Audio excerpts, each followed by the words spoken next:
Yes, now I've got to praise you again, Douglas, because you have written a fantastic column for morons, for the college kids cosplaying being part of some sort of a terror cell on campus, chanting for intifada. You've been very good to educate them about what precisely an intifada means, but I wonder, Douglas, whether they actually know what it means. They are aware of its full meaning and they're chanting it anyway. Many of them have said in recent months, decolonisation by any means necessary. It's extraordinary, isn't it, Rita? I mean, you effectively see once again something you and I have talked about in a number of contexts, which is people who must either be sinister or silly. The sinister ones know what they're talking about when they chant for intifada.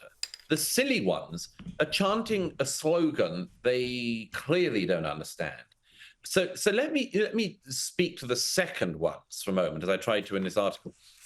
If you call for intifada, you should know what an intifada is. There was an intifada when I was growing up in the late 90s. There was one in the earlier 90s. But the second intifada included suicide bombings against Israelis of the most gruesome type. I mentioned in that piece the 2001 bombing of the Dolphinarium nightclub in Tel Aviv, where a Palestinian suicide bomber detonated by a group of young women trying to get into the club. These women are the same age, were the same age as these women chanting for intifada now at Columbia and in LA and in other reprehensible educational institutions in the US. I wonder if these students know that a suicide bomber went into the cafeteria of a university in Jerusalem in that same period and blew up and murdered, among other things, American students who were trying to have a cup of coffee in the middle of their studies.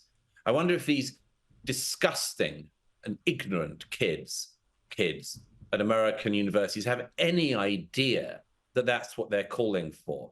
And if they do, then they are morally lost to an extent that they probably could never come back from.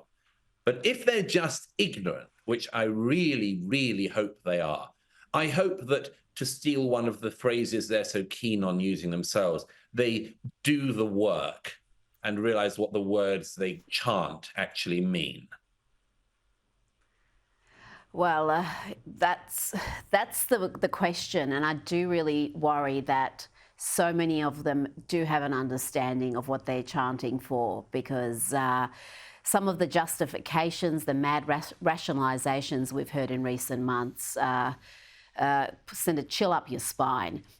And we're seeing some craziness also from media folk who should know better. Even much of the left sees the absurdity of the LGBT groups for Palestine. I mean, they understand how ludicrous that is, but apparently that's lost on the Washington Post's Taylor Lorenz. The people in these marginalized groups, obviously, they are fighting for Palestine, right, for the Palestinians and for what's happening in Gaza. But yet, in Gaza, they would not have any freedom.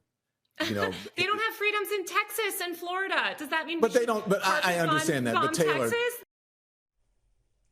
Oh my gosh, Douglas. I don't know exactly what rights gay people don't have in Texas and Florida, but even Don Lemon had to step in to bring some sanity to that discussion. Taylor Lorenz is a complete airhead, know nothing. She's not a journalist, never has been. And unfortunately, the Washington Post has given her a berth of a kind where she does totally unimportant work and sort of just gibbers away about obsessions of her own. But you know, what she just said there is again a demonstration of a completely lost person, a morally lost person. She's so desperate to make her points such as she can about the Palestinians or Gaza that she honestly wants to not just deny what is happening in Gaza and in the Palestinian areas towards gay people and indeed all minorities.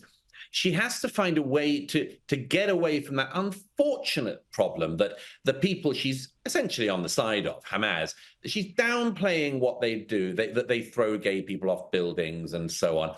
She's downplaying that by saying, well, it's the same in Texas. You know, I'm pretty sure, I've been a fair amount to Texas. I love the great state of Texas. I'm pretty sure you can't just throw gays off buildings there. And I'm certain that if anyone tried it, they would be prosecuted to the full extent of the law. And because actually also throwing people off buildings is, as a whole, in its entirety, illegal in the state of Texas. And not just the gays, you can't throw anyone off a building in Texas. So if Taylor Lorenz honestly wants to defend her apparently friends in Hamas to such an extent, she should realize that she should really find a new way of doing so, because all she's done here is tried to ignore the crimes of Hamas and actually smear the state of Texas, among others. And so, well, anyway, good luck to her with whatever grift she's got coming next. But it's a great shame because the Washington Post used to be a fine paper and used to employ and still does employ some very good journalists. So they must be so embarrassed to have Lorenz among their midst. Well, yeah, Washington Post isn't what it used to be. And before the Washington Post, she was at the New York Times. So she's been at some major publications, but that's the thinking right there. Let's talk a little bit about men-only clubs. The Garrick Club has succumbed to pressure and voted to allow women to become members for the first time in its 190-year history, Douglas. This is a famed club. It's said to be bitterly split on this issue, though. BBC World Affairs editor John Simpson last week tweeted that various Garrick Club members, including musicians Sting and Mark Knopfler and leading actors and producers, have reportedly written to the chairman saying they'll resign if the membership doesn't vote to accept women next Tuesday. That vote's taken place and women will be accepted. What's your take on this, Douglas? Is this fair enough that in 2024 we shouldn't have segregated spaces, or should men and women, if they opt to, be able to just be amongst their own and, I don't know, have some peace? Yeah, I mean, first of all, isn't it hilarious, Rita? The Guardian, really at the forefront of the issues of our day. None of us will be free until everyone can join the Garrick Club, and until they discover that it's an exclusive club, that it takes years of waiting to be a member and you have to be recommended by people who are already members. It's so ludicrous. It's such a sort of niche, ridiculously elite sort of argument that these people like The Guardian obsess about. I love John Simpson and Stephen Fry and these other celebrities. They joined an all-male club. I mean, they joined an all-male club, and now they're saying, unless we accept women after my 50 years of membership, I've just discovered that there are no women members in the club. It's appalling. I don't know how observant these people are. It's so ridiculous. I mean, my view is that if women want to join an all-women's club and men want to join an all-men's club, and by the way, women can come to the Garrick as guests if they want to and so on, it's not a big deal. There were some people going on about segregated spaces and so on. Well, I've got a challenge for them, and indeed a challenge for The Guardian. If you're worried about sex-segregated spaces, why don't you go to mosques up and down the United Kingdom and elsewhere and find rooms that women, Rita, are not allowed to go into? And this is a much bigger scale than the Garrick Club. The Garrick Club has quite a large membership, but I bet it's not the same membership as all of the mosques in the UK. And then they should go and they should make sure that every one of these male-only areas in mosques are having women introduced to them. So good luck to The Guardian, good luck to John Simpson, Stephen Fry, and the rest of them in the next step of your great crusade. After the Garrick, go for all of the mosques in the UK, and good luck, guys. You're going to need it.